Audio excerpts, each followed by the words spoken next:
Hello అందరికీ. ఎప్పుడు రొయ్యలతోటి వంకాయ పచ్చి రొయ్యలు, ములక్కాడ పచ్చి రొయ్యలు ఇలాగ చాలా కాంబినేషన్ చేశారు గానీ, ఇప్పుడు నేను చెప్పే కాంబినేషన్ కూడా ఒకసారి ట్రై చేయండి. అదేనండి, పచ్చి రొయ్యలు, మష్రూమ్ కాంబినేషన్‌లో ఒక కర్రీ అనమాట. మష్రూము, పచ్చి రొయ్యలు బావుంది కాంబినేషన్, చాలా బావుంది. అసలు ప్రాసెస్‌లోకి వెళ్ళిపోదామా? ముందు గ్యాస్ ఆన్ చేసుకొని, ఒక బాణీ పెట్టుకొని, దాంట్లో ఆయిల్ వేసుకొని, ఆయిల్ హీట్ అయిన తర్వాత ఒక ఉల్లిపాయ, పచ్చిమిరపకాయలు కోసుకొని, చిన్న ముక్కలుగా కోసుకొని వేసుకోవాలి. ఒక ఉల్లిపాయ అని ఎందుకు అంటున్నానంటే, రొయ్యల కర్రీలో ఉల్లిపాయలు ఎక్కువ వేయొద్దు. ఎక్కువ వేస్తే కనుక రొయ్యల కర్రీ అనేది స్వీట్ వచ్చేస్తుందనమాట. దానికోసం ఒక మీడియం సైజు ఉల్లిపాయ తీసుకుని, పచ్చిమిర్చి తీసుకుని ఆయిల్‌లో వేసుకుని ఫ్రై చేసుకోవాలి.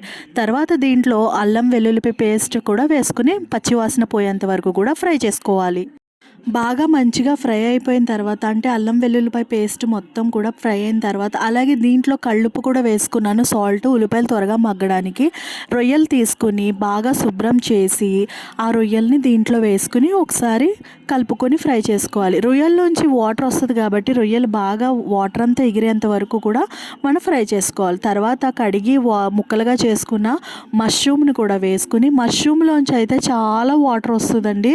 ఆ వాటర్ అంతా కూడా ఎగిరిపోయేంత వరకు కూడా మనం ఉంచుకోవాలి. ఎగిరిపోయిన తర్వాత దీంట్లో మన రుచికి సరిపడినంత కారం వేసుకోవాలి.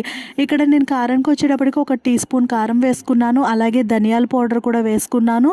అలాగే పసుపు కూడా యాడ్ చేసుకోవాలి. అట్ ద సేమ్ టైం మనం గరం మసాలా ఉంటుంది కదా, గరం మసాలా కూడా యాడ్ చేసుకుని ఒకసారి బాగా మిక్స్ చేసుకున్న తర్వాత దీంట్లో కొన్ని వాటర్ అనేది, ఒక గ్లాస్ వాటర్ అనేది వేసుకుని ఒకసారి మిక్స్ చేసుకుని సాల్ట్ అవన్నీ చెక్ చేసుకున్న తర్వాత దీంట్లో కొత్తిమీర వేసుకుని లిడ్ క్లోజ్ చేసి ఒక 5 మినిట్స్ మగ్గనివ్వాలి. అలాగే మధ్య మధ్యలో మూత ఓపెన్ చేసుకుంటూ తిప్పుకుంటూ ఒక వాటర్ అనేది చూసుకొని తిప్పుకొని మళ్ళీ లిడ్ క్లోజ్ చేసుకొని మగ్గనివ్వాలి. ఈ ప్రాసెస్ అంతా కూడా మీడియం ఫ్లేమ్లోనే పెట్టుకుని చేయండి, చాలా బాగుంటుంది. అంతేనండి, ఎంతో ఈజీగా మన మష్రూమ్ రొయ్యల కర్రీ అనేది రెడీ అయిపోయింది.